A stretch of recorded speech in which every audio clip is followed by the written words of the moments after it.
Hello everyone, क्या हाल चाल, कैसे हो सभी। आई होप सब बहुत बढ़िया हैं और बहुत देर से इंतजार कर रहे थे भैया एज ऑफ रीऑर्गेनाइजेशन का। तो लो आ गई हूँ मैं वन शॉट लेके। क्लास 7th का चैप्टर होने वाला है एज ऑफ रीऑर्गेनाइजेशन, यानी कि बहुत चीजें रीऑर्गेनाइज हो रही है, पूरा इंडिया उथल पुथल हो रहा है। और अगर इसे चमकाना है तो ये वन शॉट देख लो भैया, इसके बाहर कुछ नहीं देखना है, पूरा चैप्टर बढ़िया से समझ में आ जाएगा। एवरीवन, मेरा नाम है सृष्टि और मैं हूं आपके एसएसटी मेंटर। और चलिए शुरू करते हैं एज ऑफ रीऑर्गेनाइजेशन से। टॉपिक्स में तो भैया लिख दीजिएगा वन शॉट है, सब कुछ पढ़ लेंगे फ्रॉम ए टू जेड, सारा कुछ इस चैप्टर का हो जाएगा। देखो यार, हमने लास्ट क्लास में जब राइज ऑफ एम्पायर्स पढ़ा था तो देखा था कि अशोक भाई बहुत ताकतवर थे, है ना, अशोका द ग्रेट बहुत ताकतवर थे। पर हुआ कुछ यूं कि अशोक के बाद मौर्यंस के पास कोई अच्छा एम्पायर आया ही नहीं। तो अशोक की डेथ के लगभग 50 साल में मौर्यन एम्पायर हिलने लगा, मौर्यन एम्पायर खत्म होने लगा, क्योंकि बहुत वीक सक्सेसर्स थे। उस समय एक आखिरी मौर्यन एम्परर था, उनका नाम था बृहदत्त। क्या नाम था? बृहदत्त। तो बृहदत्त को उसी के कमांडर ने, उसी के सेनापति ने बोला, सोचा यार ये तो बहुत वीक है, मैं स्ट्रांग हूं। उनका नाम था पुष्यमित्र शुंग। उन्होंने क्या किया, बृहदत्त को मार डाला और खुद ने अपनी नई डायनेस्टी शुरू कर दी। मतलब तुम समझना कि बड़ा सा मौर्यन एम्पायर जो इतना फैला हुआ था, पूरे इंडिया में फैला हुआ था, उसके आखिरी एम्परर को उन्हीं के सेनापति ने क्या किया, एग्जीक्यूट कर दिया, मार दिया। मतलब मौर्यन एम्पायर खत्म हो गया है। और इतना बड़ा एम्पायर जब खत्म होगा तो पूरे इंडिया में छोटे छोटे एम्पायर्स स्टार्ट हो जाएंगे। और इसीलिए इसे क्या कहा बेटा, एज ऑफ रीऑर्गेनाइजेशन कहा। Last Mauryan emperor was assassinated around 185 BCE by his own commander in chief Pushyamitra Shunga. तो 50 साल के बाद, अशोका के 50 साल के बाद मौर्यन एम्पायर खत्म हो गया। और फिर क्या आई, फिर आई एज ऑफ रीऑर्गेनाइजेशन। बहुत सारे नए नए किंगडम्स आ गए, साउथ में, नॉर्थ में, ईस्ट में, वेस्ट में, बहुत सारे नए नए किंगडम्स आ गए और सभी को हमें इस लेक्चर में बेटा देखना है। ठीक है, नॉर्थ वेस्ट रीजन, अच्छा नॉर्थ वेस्ट जो था बेटा हमारा, नॉर्थ वेस्ट रीजन वीक हो गया। क्या हो गया? वीक हो गया। और याद करो, हमने देखा था कि अलेक्जेंडर ऑलरेडी इंडिया आया था, याद करो, उसका सत्रप था एक, जो वो यहाँ छोड़ के गया था। तो नॉर्थ वेस्ट वीक हो गया, मतलब फॉरेन लोग भी इंडिया में घुसने की कोशिश करेंगे। तो अब जो है एज रीऑर्गेनाइज हो गई है। और आओ देखते हैं कौन कौन से नए नए एम्पायर इंडिया में आ गए हैं आफ्टर मौर्य। सबसे पहले देखा तुमने शुंग, जिसके खुद के लीडर ने, फाउंडर ने लास्ट वन एम्परर को असैसिनेट किया। फिर यहाँ थे, देखो शुंग के बाद यहाँ देखो, यहाँ डेक्कन में थे सतवाहनास, यहाँ जो कलिंग की लड़ाई हुई थी ना अशोका वाली, वहां थे छेदीस। साउथ में थे चोला चेरा पांड्या, ये तो तब भी थे जब अशोका थे, है ना, ये तो बहुत फेमस बहुत स्ट्रॉन्ग लोग हैं। ये लोग मौर्यन के बाद नहीं, जब मौर्यन थे तब भी एग्जिस्ट करते थे। और ये 3 लोग दिख रहे हैं तुम्हें, ये 3 लोग फॉरेनर्स हैं, ये लोग बाहर से आए हैं, कुशनास, शाकास और इंडो ग्रीक्स वही है, अलेक्जेंडर के रिलेटिव्स। तो इंडो ग्रीक, शाकास और कुशनास बाहर से आए हैं। तो पहले इंडियंस पढ़ लेते हैं, फिर बाहर के लोग पढ़ लेंगे। सबसे पहले बेटा बात करते हैं हम शुंग की। Who was the founder? Pushyamitra Shunga. Pushyamitra Shunga ने बेटा शुंग डायनेस्टी की स्थापना करी नॉर्थ एंड सेंट्रल इंडिया में। वो इतने पावरफुल थे बेटा कि उन्होंने अश्वमेध यज्ञ किया। व्हाट इज अश्वमेध यज्ञ? तो अश्वमेध यज्ञ में क्या होता है कि आप अपनी पावर दिखाने के लिए घोड़ा भेजते हो, वो घोड़ा जिस जिस एरिया से पास हो जाता है वो पूरा एरिया आपका हो जाता है। अगर किसी और राजा ने उस घोड़े को रोक दिया, उस घोड़े को पकड़ लिया, तो उस राजा को पुष्यमित्र शुंग से लड़ाई करनी पड़ेगी और जो जीतेगा वो एरिया उसका होगा। तो अश्वमेध यज्ञ किया किसने? पुष्यमित्र शुंग ने। Definitely this was smaller than modern empire, modern empire से बहुत छोटा था, बट इनके ग्रीक लोगों से बहुत दोस्ती थी, है ना, ग्रीक्स के साथ फ्रेंडली टाइज थे, इसलिए काफी टाइम तक, है ना, लगभग 100 ईयर्स तक शुंग एम्पायर चलता रहा। ठीक है, एम्पायर वाज अबाउट 100 ईयर्स, है ना, 100 साल लगभग शुंग एम्पायर चला, बाकी बढ़िया एम्पायर था ये। अब यहाँ क्या क्या चीजें हुई तो दिमाग में बैठाना है। इस समय वैदिक रिचुअल्स का रिवाइवल हुआ, संस्कृत ग्रो करी, है ना, बहुत ज्यादा वेदों का, योग का इस समय क्या हुआ, रिवाइवल हुआ। वैदिक रिवाइवल्स, संस्कृत इंपॉर्टेंट हो गई। पतंजलि ने अपने जो योग सूत्र है ना, वो भी इसी समय पे क्या किए, कंपाइल किए। और देखो तुम्हें सब एम्परर्स में क्या पढ़ना है कि उनके समय की खासियत क्या क्या थी। तो पुष्यमित्र शुंग ने क्या किया, वैदिक रिचुअल्स को, अश्वमेध यज्ञ को, पतंजलि ने योग सूत्र को इस समय कंपाइल किया। और इस समय का जो फेमस आर्किटेक्ट है, फेमस इंफ्रास्ट्रक्चर है, वो है बेटा बरहुत स्तूपा।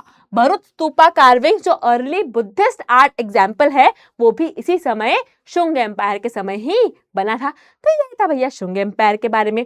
शुंग के बाद हम देखते हैं one of the most important empire, that was Satavahanas. अच्छा, उसके पहले ये कुछ इमेजेस है जो शुंग के कॉन्ट्रीब्यूशन है ना, शुंग समय की कुछ इमेजेस जो हमारे आर्कियोलॉजिस्ट को मिली है, वो कुछ ऐसी है।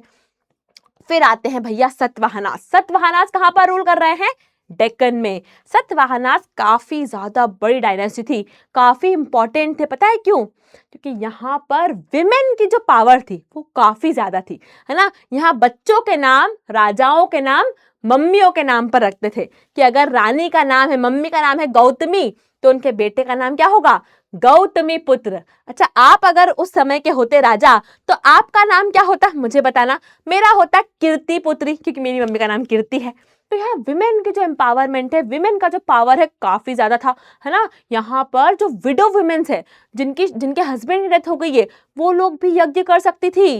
भाई आज भी जो है लोग विधवा औरतों को ऐसा समझते कि अरे अरे ये तो भाई अपशगुन हो गया, लेकिन यहाँ पर सतवाहनास में विडो क्वींस ही काफी इंपॉर्टेंट है, क्वींस ही काफी इंपॉर्टेंट है बेटा। तो सतवाहनास कहाँ पर, डेक्कन वाले रीजन में बेटा, डेक्कन वाले रीजन में 2nd सेंचुरी बीसी के करीब से रूल कर रहे थे, to the south of Shunga. Shunga से इनकी लड़ाई भी काफी बार हुई है, बट दोनों ने ही अपने अपने समय पर अच्छा खासा रूल किया है।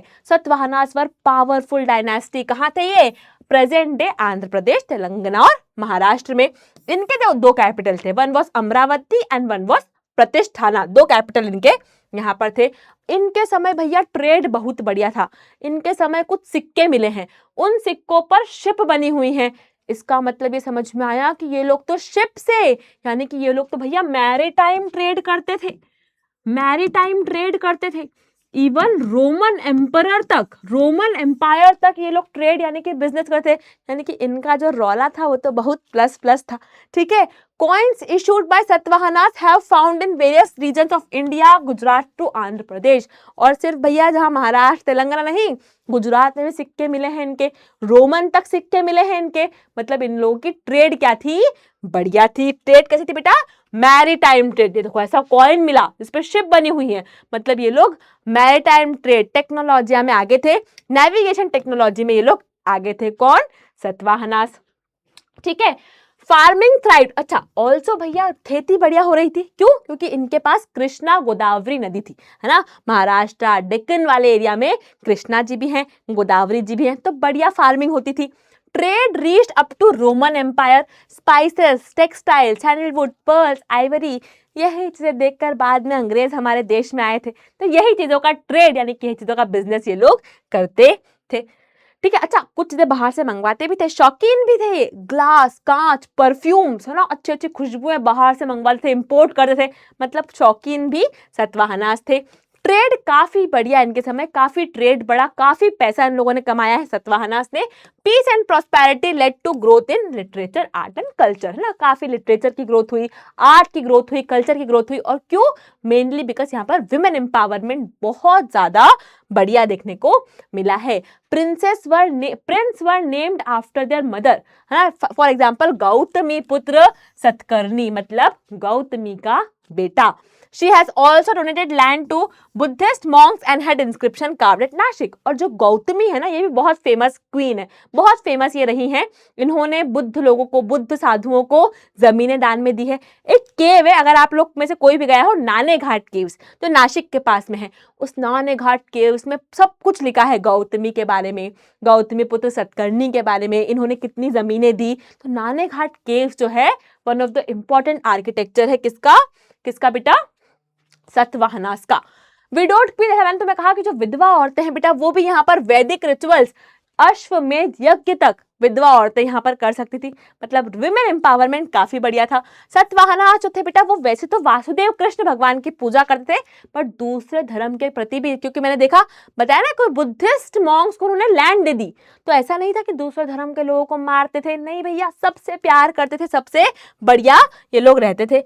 ठीक है। नानेघाट केव्स, मैंने तुम्हें कहा this is the Naneghat caves, आप लोग जाके देख सकते हैं, जो कि बहुत इंपॉर्टेंट है, नियर पुणे है, and this is one of the site of Satavahanas. उनके बारे में काफी कुछ लिखा है इसकी दीवारों पर। ठीक है, नानेघाट केव्स में बेटा जो बातें लिखी है उसमें सूर्य भगवान, इंद्र भगवान, चंद्र भगवान के बारे में लिखा है, और ब्राह्मी स्क्रिप्ट में सारी बातें यहाँ पर लिखी गई है। अच्छा, करला केव्स लोनावला के पास में, ये भी सतवाहनास के समय की है। नानेघाट केव्स, करला केव्स, और एक यक्ष, ये इमेज दिख रही है यक्ष की, है ना, yaksha, a minor deity associated with nature from Pitalkhora caves Maharashtra, carved in Satavahana period. तो ये यक्ष जो है ना, ही वाज डीटी, मतलब भगवान का फॉर्म मानते हैं, ये भी सतवाहनास के समय का एक आर्ट है। तो हर एक रीजन में आपको आर्ट बढ़िया दिखेंगे। शुंग में क्या देखा था, फटाफट कमेंट कर दो, शुंग में क्या था, बहरोज स्तूपा थी, सतवाहनास में नानेघाट केव्स, करला केव्स एंड यक्ष, ये तीनों चीजें सतवाहनास की मिली। अब बात करेंगे भैया, by 3rd century CE Satavahana empire fragmented due to weak central control and economic decline. तो देखो हर एक चीज जो शुरू होती है खत्म तो होती है, तो 3rd century CE के लगभग ये चीजें सतवाहनास जो है वो डिक्लाइन हो गया, खत्म हो गया। क्यों?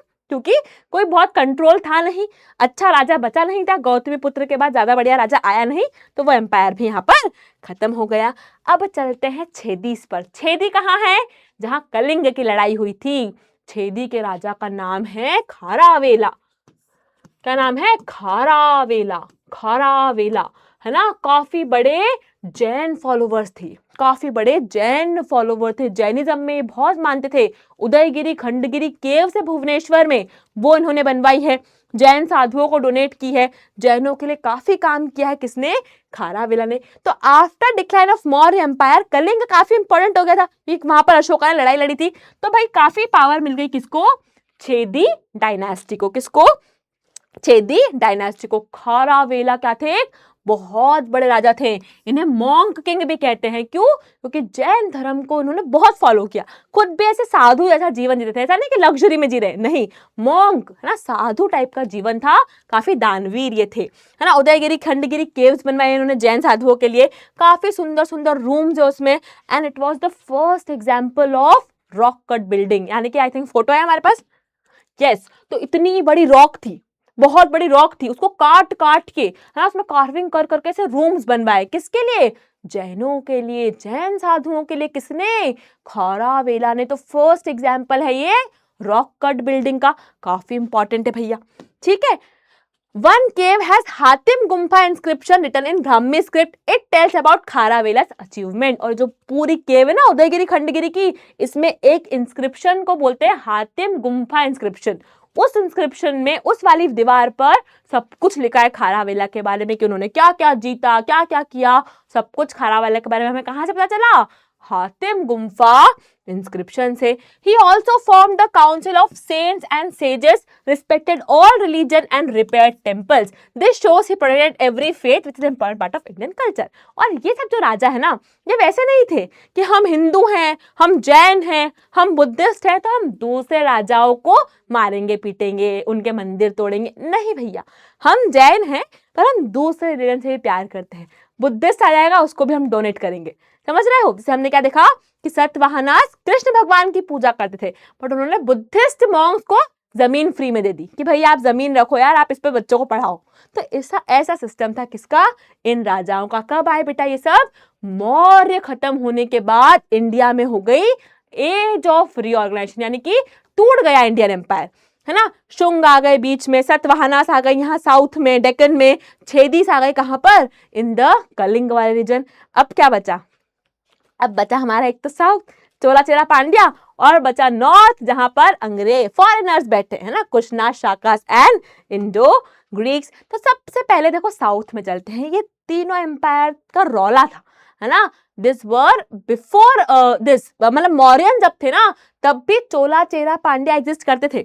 अच्छा, एक ऐसी भी रूमर है ना, एक ऐसी रूमर है कि जो खारावेला है, खारावेला ने इन्हें हराया है ना, चोला चेरा पांड्या को हराया है, बट वो कहते हैं कि यार उसके बारे में कोई इंपॉर्टेंट कुछ ऐसा एविडेंस मिला नहीं, तो शायद वो अफवाह है ना, उन्होंने हवाबाजी में ऐसा बोल दिया था कि मैंने इन्हें हराया है, बट ऐसा कुछ एक्चुअल में हम लोग मानते नहीं है। दिस इज देखो Chera Pandya and Chola, the trio of south India, very very powerful. और इन तीनों में भी सबसे पावरफुल पता है कौन थे? चोलास थे। इसके एक राजा के बारे में पढ़ेंगे हम जो बहुत इंपॉर्टेंट थे, उनका नाम था करिकाला। क्या नाम था?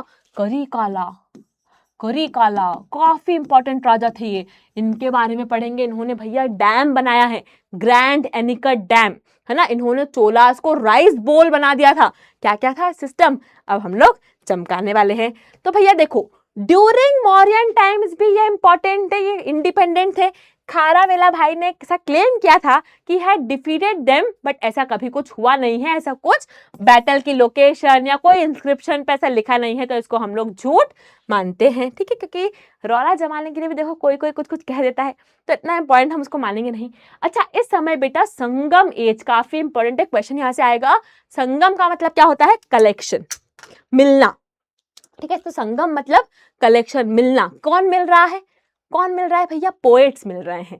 तो इस समय बेटा चोला चेरा पांड्या के बहुत सारे कवियों ने काफी सारी प्रेम कथाएं लिखी, रोमांटिक पोएम्स लिखी, वॉरियर चीजें लिखी, काफी कुछ लिखा।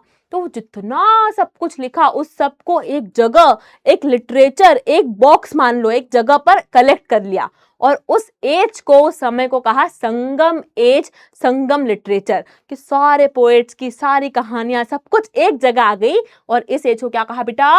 संगम एज। क्या कहा? संगम एज, संगम लिटरेचर। संगम का मतलब क्या होता है? कमिंग टुगेदर, साथ में आना, पास में आना। तो assembly of poets, it is the oldest, ना, सबसे पुराना लिटरेचर है साउथ इंडिया को, साउथ इंडिया का, जिसके बारे में हमने काफी कुछ पढ़ा है और हिस्टोरियंस ने काफी कुछ पढ़ के हमें बताया है। क्या लिटरेचर? संगम। क्वेश्चन यहां से डेफिनेटली आएगा बेटा, 100% आएगा, लिख के रख ले तू, लिख के रख ले। और जिस दिन एग्जाम में क्वेश्चन आ गया संगम लिटरेचर का, कमेंट में आके लिख जरूर देना कि मैडम क्वेश्चन आ गया था संगम का और बढ़िया आपने पढ़ा दिया, ठीक है। अब हम बात करेंगे चोलास की। तो मैंने क्या कहा था चोलास के बारे में तुम्हें? चोलास के बारे में मैंने तुम्हें क्या कहा था भैया? चोलास जो है काफी इंपॉर्टेंट है। इसके एक राजा है करिकाला भाई, है ना, के। इनको मैं प्यार से बोलती हूँ के चोला। इनको मैंने प्यार से नाम क्या रखा है? के चोला भाई। के चोला भाई ने एक डैम बनाया है। कौन सा डैम?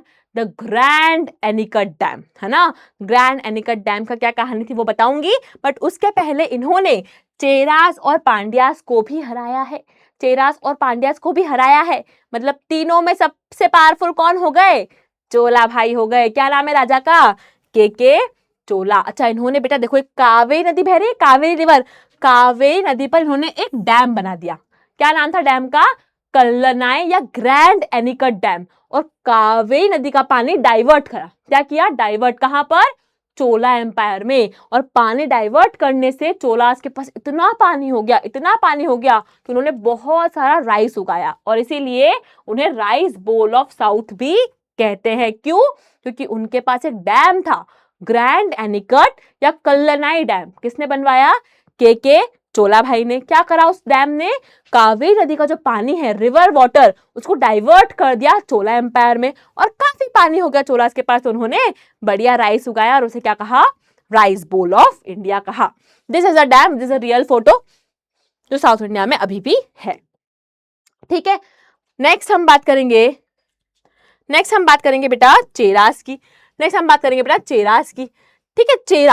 चेरास जो है, इन्होंने काफी एक्सटेंसिव ट्रेड किया है रोमन्स एंड वेस्ट एशिया के साथ। जैसे सतवाहनास ने किया था ना, वैसे इन्होंने भी काफी ट्रेडिंग की है।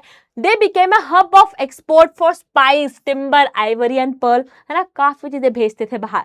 रोमन बहुत पैसा कमाया है ना। टिम्बर बेचा, स्पाइसेस बेची, आइवरी बेची, पर्ल्स, है ना, मोती बेचे, सब कुछ बेच के बढ़िया पैसा कमाया है। ऑल्सो बहुत सारे तरह तरह के कॉइन्स इन्होंने इशू किए हैं, जो हमें ऑल ओवर द वर्ल्ड इनके कॉइन्स जो है हमें देखने को मिले हैं। तो भैया बढ़िया ट्रेड ये लोग करते थे। पांड्या जो है बेटा, इन्होंने तमिलनाडु में रूल किया है। मदुराई इनका कैपिटल था, और काफी सेंचुरी पहले, डेफिनेटली काफी सेंचुरी पहले इन्होंने राज किया है, ठीक है। मेगास्थनीज जो था ना इंडिका में, याद है मेगास्थनीज भाई? एक ग्रीक एम्बेसडर था जो अशोका के पास आया था, चंद्रगुप्त मौर्य के समय आया था। उसने भैया अपनी इंडिका में लिखा है कि जो पांड्या किंगडम है ये काफी स्ट्रॉन्ग है भाई। तो तीनों ही किंगडम जो साउथ के थे बेटा, चोला, चेरा, पांड्या, रिमार्केबल किंगडम्स, काफी स्ट्रॉन्ग थे। बट तीनों में सबसे स्ट्रॉन्ग कौन सा था बेटा? सबसे स्ट्रॉन्ग था चोला, जिसके राजा कौन थे? के भाई चोला। अच्छा, पांड्यास क्या है बेटा?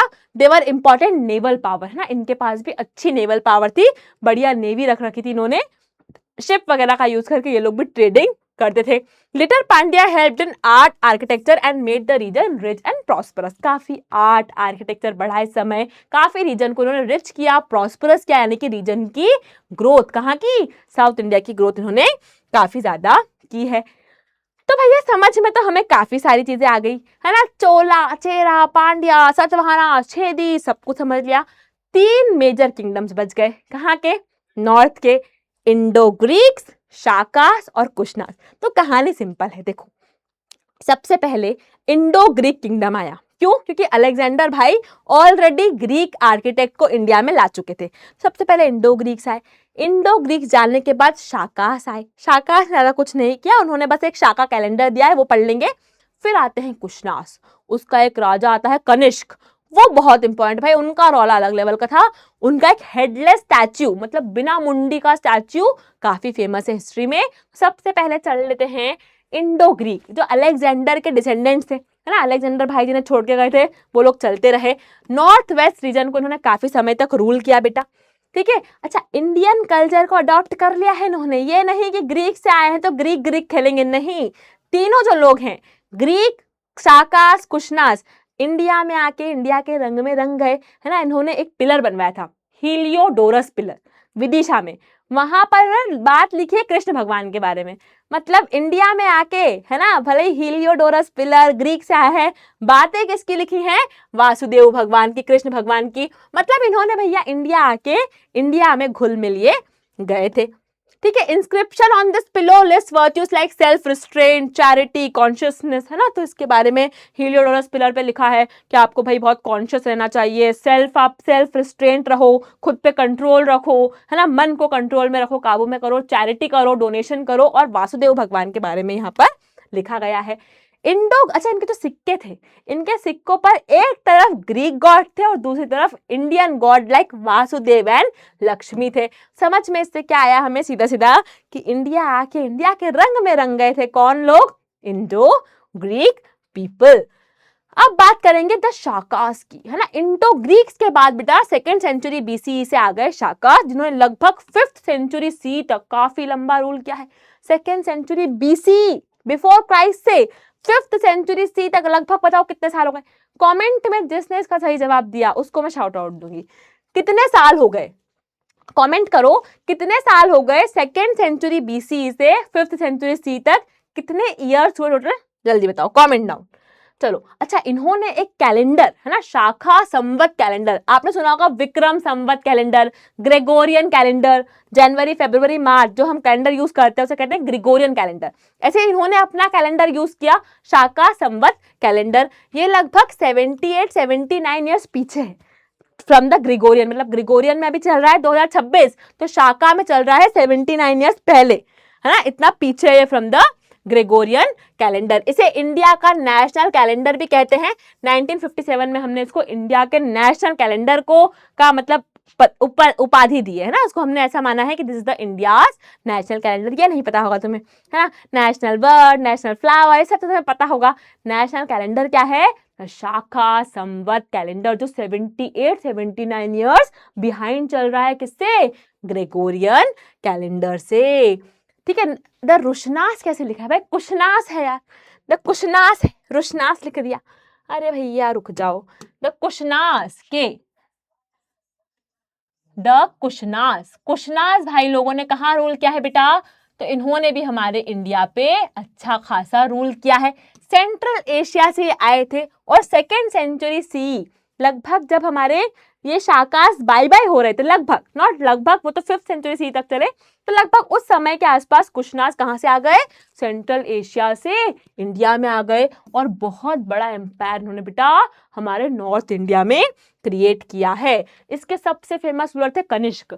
ये कनिष्क भाई का हेडलेस स्टैचू, बिना मुंडी का स्टैचू काफी फेमस हुआ है। अच्छा, इन्होंने सोने के सिक्के, है ना, गोल्ड कॉइन्स का यूसेज भी इन्होंने बहुत अर्ली में स्टार्ट किया था, है ना। इन्होंने काफी ज्यादा ट्रेड किया है, बहुत कल्चर को प्रमोट किया है, और सिल्क रूट, है ना, काफी साल पहले चाइना जो था, चाइना में सबसे पहले सिल्क बना, तो चाइना उस सिल्क को बहुत सारे एरिया पे भेजता था, सेंट्रल एशिया में, यूरोप में, अफ्रीका, बहुत जगह भेजता था। तो वो जिस रास्ते से सामान भेजता था ना, उस पूरे रूट का नाम रख दिया सिल्क रूट। आज तक भी हम उसे सिल्क रूट बोलते हैं। तो उस सिल्क रूट से कनिष्क ने भी काफी ट्रेड, काफी बढ़िया बिजनेस किया है, काफी पैसा इन्होंने कमाया है। इनके भी जो बेटा सिक्के थे, उस सिक्कों में बुद्ध और शिव भगवान की फोटो देखने को मिली है। मतलब क्या समझ में आया कि फॉरेनर होते हुए भी इन्होंने भी इंडियन भगवानों की रिस्पेक्ट की, उनको उनकी पूजा वगैरह, पूजा तो नहीं बट उनको एक रिस्पेक्ट दी है। This is the silk route, है ना। यहाँ चाइना से सिल्क जो है बेटा ट्रैवल करता था अलग अलग पार्ट्स ऑफ द वर्ल्ड में, तो उसका उस जमाने से नाम क्या रख दिया है, सिल्क रूट नाम रख दिया है। यहाँ से एक क्वेश्चन आ सकता है, इनके समय बहुत प्रेमी थे, है ना, आर्ट के, आर्किटेक्चर के बहुत प्रेमी थे। तो दो तरह के आर्किटेक्चर इनके समय बेटा फेमस हुए, one was Gandhara and one was Mathura. Mathura मतलब प्योर इंडियन, है ना, सब कुछ भारतीय होगा, डिस्टिंक्ट इंडियन स्टाइल, सब इंडियन बातें होंगी। रेड सैंडस्टोन, रेड जिससे रेड फोर्ट बना हुआ है ना, उस तरह के पत्थर, उस तरह के स्टोन का यूज होगा। और भगवान शिव भगवान, Lakshmi ji, pure Indian God's की आप अगर मूर्ति बना रहे हैं, है ना, उनकी इमेज बना रहे हैं, मतलब आप क्या कर रहे हैं, मथुरा स्टाइल में बना रहे हैं। एक और स्टाइल आई गंधार। आजकल देखा है आप लोगों ने, बहुत फेमस है बुद्ध भगवान के ऐसे ब्लैक कलर के स्टैच्यू, सब लोग होम डेकोर में रखते हैं, बड़े बड़े ग्रे कलर के, ब्लैक कलर के स्टैच्यू बुद्ध भगवान के, वो होता है गंधार आर्ट। यहाँ पर रेड नहीं, ब्लैक और ग्रे कलर का स्टोन यूज होता है। ये ग्रीक, रोमन और इंडियन स्टाइल का मिक्सचर है। प्योर इंडियन कौन सा है, मथुरा, ग्रीक, रोमन और इंडियन मिक्सचर कौन सा है, गंधार। यहाँ पर बुद्ध भगवान की जो बेटा इमेजेस हैं वो काफी फेमसली बनी है। This was about Kushanas. तो आई होप समझ में बातें आ रही होंगी यार, काफी बहुत इजी चैप्टर है। अच्छा, इस समय जो भगवान है बेटा, बस मेरे को 5 मिनट और चाहिए, बस एक ही स्लाइड बची है, स्लाइड ही एक बची है। चलो, तो इस समय बेटा क्या हुआ, इस समय जो भगवान है ना, इस समय जो गॉड्स हैं उनके फीचर ह्यूमन लाइक थे, है ना, ऐसे इस तरह के। सूर्य भगवान ऐसे सूरज नहीं बना था, ऐसा सूरज नहीं बना था, जबकि ऐसे ह्यूमन लाइक जो है सूर्य भगवान, इंद्र भगवान यहाँ पर बनाए गए थे। इस समय बेटा संस्कृत भी काफी ज्यादा फ्लरिश करी और बहुत अच्छे तरीके से महाभारत, रामायण, ऐसी एपिक्स इसी समय लिखी गई है। मतलब ऐसे समय में जहां पर कुशनाज फॉरेनर्स इंडिया में हैं, the greatest epics of India भी इसी समय यहाँ पर लिखी गई हैं। ठीक है, किंग कनिष्क इनके बहुत फेमस होते हैं, ये मैंने बात बता दी आपको। तो यही था, है ना, this is all about the chapter, जहां पर हमने सारे सारे सारे, एक बार वापस स्लाइड देखेंगे तो हमने सारे जितने भी एम्पायर्स हैं सबके बारे में क्या पढ़ लिया, डेफिनेटली पढ़ लिया। This is the age of reorganisation, जहां पर मौर्यंस के बाद ग्रीक, कुशना, शाका, शुंग, सतवाहना, छेदिस एंड चोला चेरा पांड्या हमारे इंडिया में आ गए थे। आई होप बात समझ में आई होगी। कोई डाउट है, दिक्कत है तो कमेंट कर देना। Thank you so much everyone, bye bye, take care, love you.